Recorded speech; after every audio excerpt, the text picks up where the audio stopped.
하나님 말씀 로마서 1장 8절 한 절만 우리 한음성으로 같이 읽습니다. 시작. 첫째는 내가 예수 그리스도로 말미암아 너희 모든 사람을 인하여 내 하나님께 감사함은 너희 믿음이 온 세상에 전파됨이로다. 아멘. 아멘. 한번 따라 합시다. 숨길 수 없는 믿음. 바울 사도가 이 로마의 그리스도의 복음을 받아들이고, 그러니까 로마의 교회는 바울 사도가 복음을 전한 게 아닙니다. 바울 사도가 가기 전에 이미 로마의 복음이 들어갔어요. 로마의 복음이 들어갔고, 그 로마에 있는 성도들의 복음이, 믿음이 탁월한 거예요. 그 믿음이 온 세상에 전파되었다. 그런데 여러분들, 이때 당시의 상황을 여러분들이 아시죠? 그때는 예수를 믿으면 다 죽는 시대예요. 다 죽는 시대. 예루살렘에 얼마나 극심한 박해가 일어났느냐. 사도행전에 보니까 사도들 외에는 예루살렘에 살 수가 없었어요. 그래서 전부 다 가족을 버리고 집도 버리고 직장도 버리고, 그리고 전 세계로 흩어진 거예요. 그것을 우리는 디아스포라라고 해요. 그리고 살아가는 거예요. 그런데 로마에는 그때 당시에 더 박해가 심했어요. 예수 믿는다고 그러면 죽으며, 공식이 예수 그러면 죽으며. 그런데 그 믿음이 숨길 수가 없어서 온 세상에 전파가 되는 거예요. 그러니까 여러분, 믿음은 숨길 수 없는 특징을 가지고 있습니다. 또 믿음은 전염성을 가지고 있어요. 뭘 가지고 있어요? 그 전염성이요, 엄청난 파급 효과를 나타내는 줄로 믿으시기 바랍니다. 바울 사도가 예루살렘에 올라가서 체포되었습니다. 그때 유대인들이 바울 사도를 고발합니다.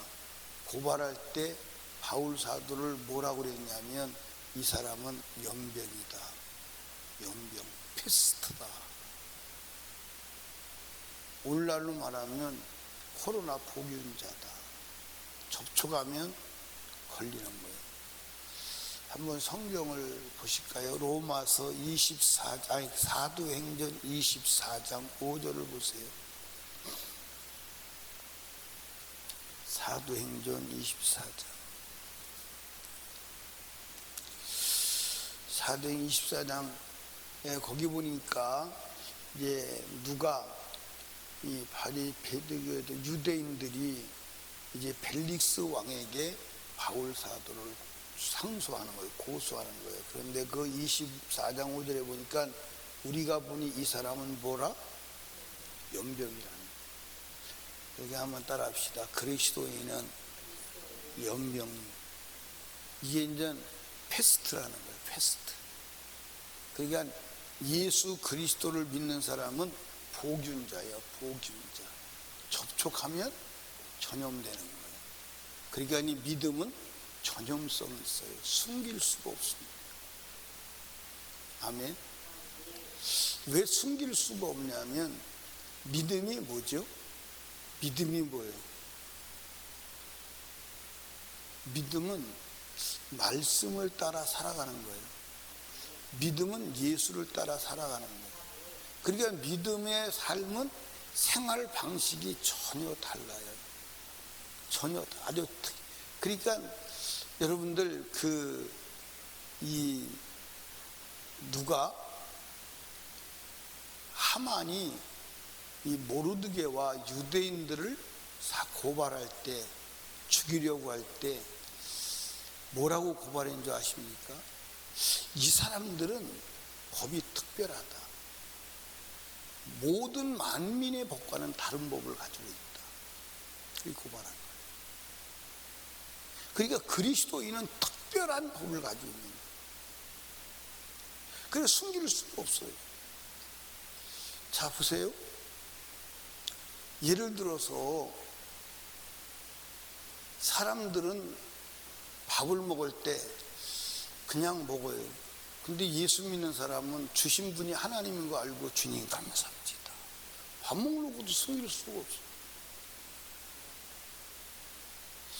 예, 어떤 사람들은 막 사람들 많은 데는 그냥 기도 안 하고 그냥 속으로 기도하고 먹어요. 그런데 진짜 믿음의 사람은 사람이 많거나 안 많건 주님 앞에 엎드려서 주님 이 식물 주신 게 감사합니다.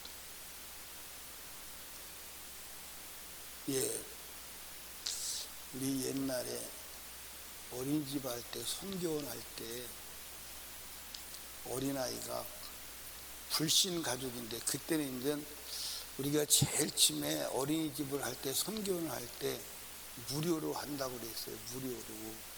그러니까 동네 사람이 다 비웃었어요. 특별히 중부교회에 있는 사람들이 비웃었대요.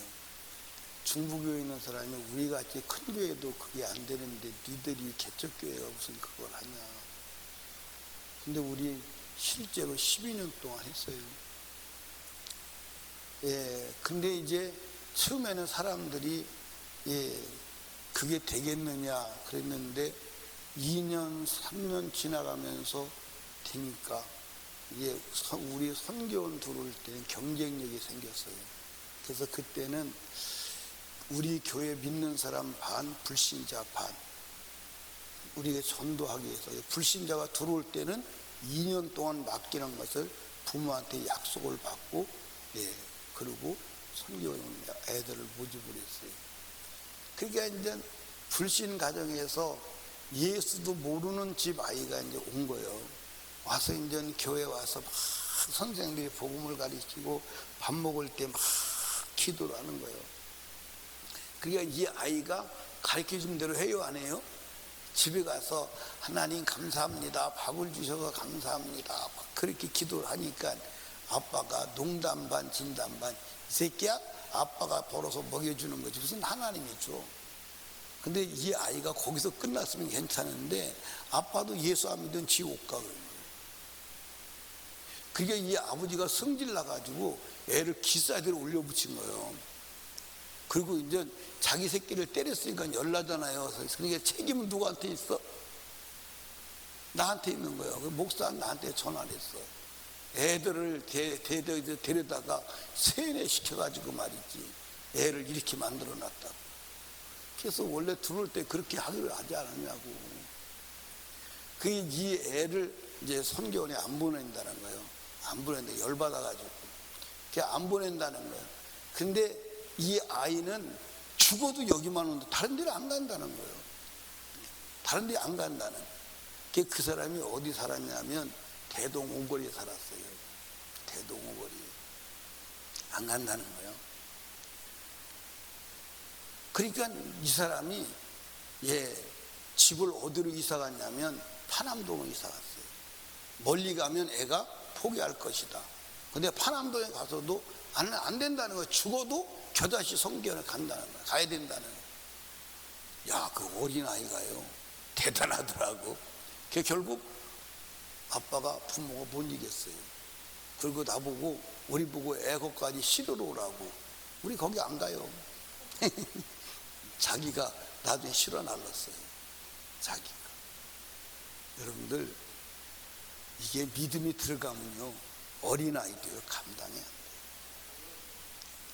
그게 여러분들 그럴 때 그 아이가 한두 번 맞았겠냐고요. 그래도 안 돼요. 여러분들 진짜 믿음은 폭발력이 있어요. 삶의 방식이 다르다니까요. 우리는 삶의 방식이 예수요 말씀이요. 그러니까 예를 들어서 보십시오. 다른 사람들은 병이 납니다. 그러면 막 병원에 찾아가 그럽니다. 근데 예수 믿는 사람은 엎드려 기도해. 아니 약 먹어야 되는데 약을 안 먹고 기도해. 방법이 전혀 달라. 그런데 그게 또 통해. 그게 또 통하고 그게 또 역사가 일어나. 야, 참 이상하다. 다른 사람들은 문제가 만나면 밥 먹고 힘내야 되는데 이 사람들은 굶네, 금식에. 아니 도대체 삶의 스타일이 다 다른 거예요. 방법이 다른 거예요. 사람들은, 세상 사람들은 병원에서 암 걸려서 죽는다 그러면 세상 사람들은 죽을 준비하는데, 예수 믿는 사람들은 오히려 하나님이 일하실 때가 되었다고 기뻐 춤추고 기도하고 또 그렇게 또 또 역사가 일어나. 그러니까 믿음의 사람은 숨길 수가 없어요. 저 사람 저렇게 살면 안 되는데 일이 된단 말이에요. 네? 전혀 방식이 달라. 그런데 누가 거기서 나타나느냐? 하나님이 나타나. 거기서 믿음이 전염이 되는 거예요. 나도 한번 해봐야 되겠다. 그러니까 여러분, 믿음은 숨길 수가 없어. 그러니까 로마의 10명의 황제들이 아주 자기의 생명을 걸고 예수 믿는 사람들을 박멸했습니다. 그런데 318년 콘스탄틴 대제가 등극할 때에 역사에 보면 콘스탄틴 대제를 긍정적으로 쓰는 사람이 있어요. 믿음의 사람이다. 근데 한편에서는 사탄이다, 그렇게 쓰는 사람도 있어요. 누가 맞을까요? 사탄이라고 쓴 사람이 맞아요. 콘스탄틴 대제가 황제가 될 때 이 사람이 굉장히 똑똑한 사람이에요. 전 나라가 자기 영토 안에 모든 사람이 다 그리스도인인 거예요. 그러니까 그리스도인을 없지 않고는 자기가 정치를 못하게 생긴 거예요. 그래서 그리스도인을 자기 우군으로 삼은 거예요. 그리고 그때부터 나라가 기독교를 보호하는 거야. 집도 줘주고 보호하고. 그리고 그들이 점점점 정치 세력화되어서 정치하고 결탁해서 결국 정치의 도구로 전락하는 거예요. 그게 천주교가 만들어지는 출발점이에요. 그리고 그때부터 교회가 타락하는 거예요. 믿음의 역사를 못 일으키는 거예요. 여러분, 저는 지금도 그 얘기가 생생하게 귀에 들려요. 제가 해외 집회를 갔다가 돌아오는데 옆에 사람이 앉아 있어요. 앞에 앉아 있는데 보니까 밥 먹을 때 기도하고 그래서 목사님이세요? 그랬더니 아니, 자기는 선교사래요. 그러면서 그런 얘기를 해요. 내가 한국에 와서 6개월만 있으면 믿음을 다 팔아먹는데 믿음이 없어진대. 왜냐하면 한국에 가면 기도할 일이 없대. 아프면 약국에 가고, 좀 더 아프면 병원에 가고, 배고프면 식당에 가고. 근데 자기가 있는 선교지는 그게 안 된다는 거예요. 기도하지 않으면 살 수가 없다는 거예요. 병 걸리면 약이 없고 병원이 없으니까 기도 아니면 살 수가 없다는 거예요. 그러니까 선교지 가면 믿음이 저절로 생기는데 한국에 들어오면 믿음이 죽는다. 여러분, 좋은 환경에서 사는 게 축복인 것 같지만 영적으로는 사실은 저주일 수 있어요. 이해하십니까? 그러니까 저와 여러분들이 진짜 믿음을 가져야 돼. 믿음. 그 믿음이 숨길 수 없는 믿음. 아멘입니까? 그래서 세상 사람들이 보고 저 사람은 믿음의 사람이구나, 하나님을 드러낼 수 있는 믿음을 가져야 하는 줄로 믿으시기 바랍니다. 근데 세상 사람하고 똑같이 살아. 똑같이 화낼 때 똑같이 화내고, 근심할 때 똑같이 근심하고, 수단 방법도 똑같이 사용하고. 그러니까 세상 사람들이 저 사람이 믿기는 믿는데 그 믿음의 역사를 보지를 못하는 거예요. 그러니까 믿는 너나 믿는 나나 차이가 없잖아. 믿는 나나 안 믿는 나나 차이가 없잖아. 방법도 똑같아. 수단도 똑같아. 똑같이 염려 근심하고 똑같이 방법으로 살아가. 그런 믿음이 뭐야? 그런 믿음이 뭐야? 그런데 바울 사도가 이 로마 성도들을 보니까 같은 시대에 살고 있잖아. 같은 시대에 살고 있는데 로마 사람의 믿음이 온 세상에 전파되는 거예요. 그게 뭐예요? 믿음으로 살고 있다 이 말이에요. 믿음이 드러났다 이 말이에요. 온 세상에. 그게 하나님께 감사하다 이 말이에요. 여러분, 하나님이 우리를 보실 때, 우리의 믿음이 전파될 때 하나님이 우리를 소중하게 여기시고 우리를 볼 때 기뻐하시는 줄로 믿으시기 바랍니다. 그러니까 여러분과 제가 문제를 만나면 염려 근심해야 돼. 지금 믿음을 드러낼 시기다고 인정하고 믿음을 드러내야 돼. 그런데 사람들한테, 저도 여러분도 좋을 때는요 믿음으로 살아, 믿음으로 하면 다 돼. 근데 실제 문제 만나면 믿음으로 안 해. 그러니까 사람들이 볼 때 막 믿음으로 하면 된다고 그러더니 문제 만나니까 똑같이 넘어져 버려요. 그러니까 참 믿음이 뭐냐. 그 사람들이 불신자들이 방황하고 당황하는 거예요. 불신자들이 방황하고 당황. 거기서 뭘 보여줘야 돼? 믿음을 보여줘야 돼. 거기서 믿음을 보여줘야 돼. 그러니까 믿음을 보여주면 내 남편도 그래, 네가 믿는 하나님이 확실히 살아계셔. 왜? 믿음을 보여줘야 돼. 믿음을 전파해야 되니까. 그래, 난 네가 믿는 하나님을 인정할 수밖에 없어. 믿음을 보여줘야 돼. 믿음은 뭐예요? 내가 하나님을 믿고 믿음으로 살면 누가 나타나죠? 하나님이 나타나는 거예요. 믿음은 반드시 하나님의 역사로 귀결되는 게 믿음이에요. 우리가 아무리 믿어도 하나님이 나타나지 않는다면 우리의 믿음을 하나님이 인정하는 게 아니에요. 인정하는 게 아니에요. 맞아요, 안 맞아요? 믿음은 내가 무엇을 하는 게 아니라 하나님이 나타나서 일하심을 드러내는 게 믿음의 역사예요. 아멘입니까? 그러니까 믿음은 반드시 하나님이 반응하시는 줄로 믿으시기를 주님의 축복합니다. 아멘이요? 그러니까 여러분과 제가 믿음은 하나님이 일하시는 현장을 생산해내는 것, 그게 믿음이라고. 그러니까 로마의 성도들의 믿음이 온 세상에 전파된 거예요. 자, 다시 한번 읽어보십시다. 8절에 보니까 첫째는 내가 예수 그리스도로 말미암아 너희 모든 사람을 위하여 하나님께 감사함은 너희 믿음이 온 세상에 뭐한다? 아까 여러분들 벨릭스 왕에게 유대인들이 고소한 것처럼 저것은 연병이요. 다른 걸로 설명이 안 되는 거예요. 연병이라는 거예요. 설명이 안 되는 거에서 연병이라는 거예요. 저건 연병. 여러분들 연병 걸린 사람 접촉하면 돼요, 안 돼요? 안 돼요. 그러니까 연병 걸린 사람 접촉하면 안 돼요. 연병이 옮겨 붙어요. 그렇죠?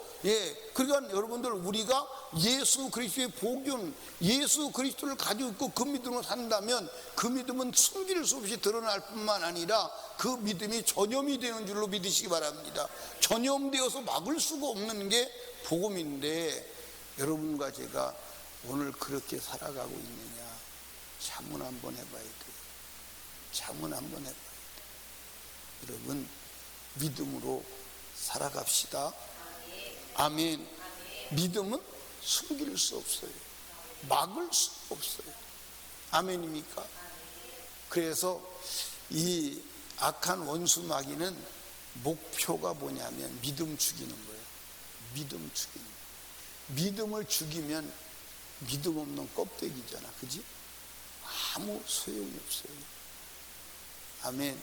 그래서 인류 역사에서 뜨거운 믿음을 갖고 있던, 믿음을 죽이려고 등장시킨, 사단이 등장시킨 인물이 누구냐? 그게 콘스탄틴 대제예요.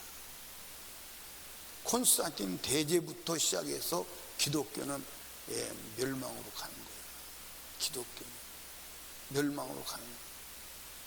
그러니까 역사 속에 보면 경제가 부흥이 되면 기독교가 살아남은 국가가 없어요. 기독교.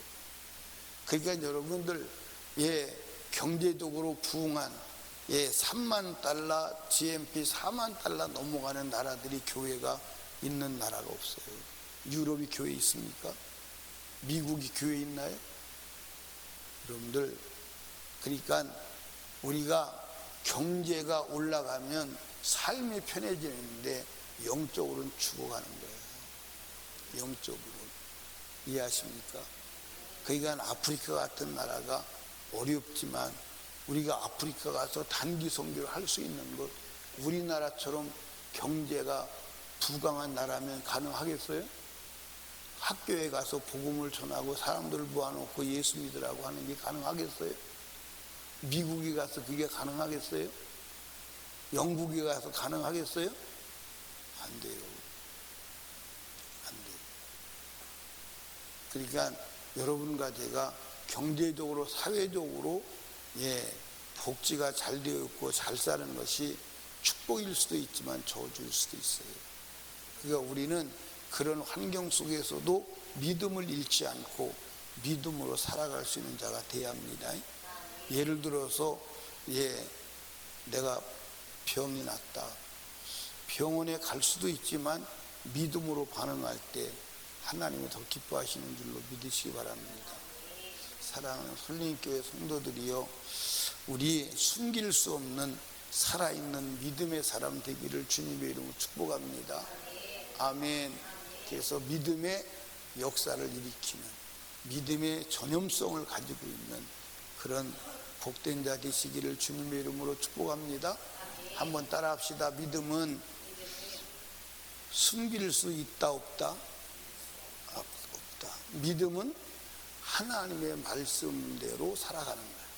그럴 때 하나님의 말씀이 살아있는 말씀으로 나타나셔서 하나님을 보여주게 되는 거예요. 그게 믿음의 역사임을 믿으시기 바랍니다. 그래서 우리 믿음을 구해야 돼요. 믿음을 구해야 돼요. 믿음으로 반응해야 돼요. 믿음으로 하면 다 되는 줄로 믿으시기를 주님의 이름으로 축원합니다. 아멘. 기도하겠습니다. 우리 이 시간 기도할 때에 주여 로마의 성도들과 같이, 바울 사도와 같이 하나님 숨길 수 없는 믿음을 가지고 하나님의 믿음의 역사를 일으키고 믿음을 전파하여 모든 사람이 믿음의 사람 되도록 우리가 살아가도록 도와주시옵소서. 우리에게 믿음을 뺏어가는 모든 환경과 내 안의 의심과 육신의 정욕과 이생의 자랑과 모든 안목의 정욕을 버리고 오직 말씀을 따라 살아가도록 도와주시옵소서. 성령으로 충만하게 하여 주시옵소서. 기도하시고 담임 목사와 사역을 위해서 부산 경남 연합성회를 위해서 특별히 기도할 것은 새생명 전도 축제와 단기 선교를 위해서 나라와 민족과 대통령을 위하여 그리고 성령 충만하여 믿음의 사람 되기 위하여 우리 뜨겁게 기도합니다. 주여 주여 주여